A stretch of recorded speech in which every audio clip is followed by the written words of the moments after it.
В 3 районах республики Усинском, Ижемском и Усть-Илимском введен режим чрезвычайной ситуации в связи с аварией на нефтепроводе Лукойл-Коми и попаданием нефтесодержащей жидкости в реку. Постановление об этом сегодня подписал глава Коми Владимир Уйба. Министерством и ведомством выдан ряд поручений, в том числе об организации мониторинга состояния окружающей среды и круглосуточных дежурств.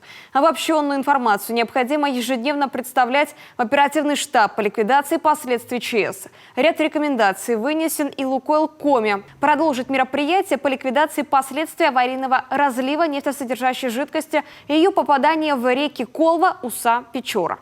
Сегодня я совершенно точно вам говорю, что делается абсолютно все по технологиям возможно. Ничего другого, мы прошерстили все. Я их заставил дать мне справку, что делается в Финляндии, что делается в Норвегии.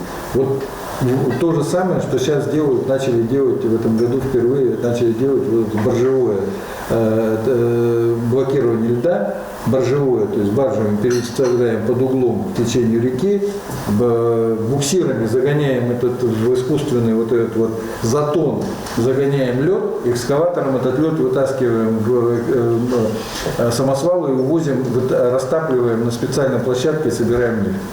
Вот это сегодня максимально.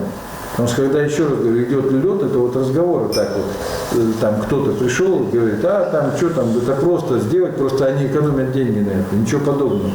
Сегодня делается все возможное. И каждый день они мне докладывают о наращивании группировки. Лукойл-Коми должен усилить мониторинг состояния сетей своих производственных объектов. В случае утечек реакция должна быть молниеносной.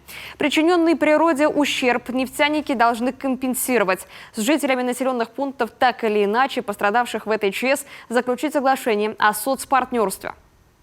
Это, конечно, компенсация. Поэтому, допустим, все села, которые сегодня так или иначе коснулось, там это пленка или нефтеразлив, они должны иметь социальное партнерство с Лукойлом по компенсации. И это не обязательно непосредственно очистка реки. Очистка реки они и так должны это сделать, и акваторию. Это социальный пакет, который вот я в Колве, допустим, приехал и сказал, что однозначно готовьте предложение социальное, ну, например, там, отдых детей, да, там где-то на Черноморском побережье. Дальше завоз пенсионерам дров, да, там, ну что это, разве это проблема для Лукойла? Конечно, нет. Условия компенсации, техническое состояние объектов и существующие программы модернизации сетей нефтяной компании Владимир Уйба намерен обсудить с президентом ПАО «Лукойл» Вагитом Аликперовым. Встреча запланирована в Ухте на 8 июня.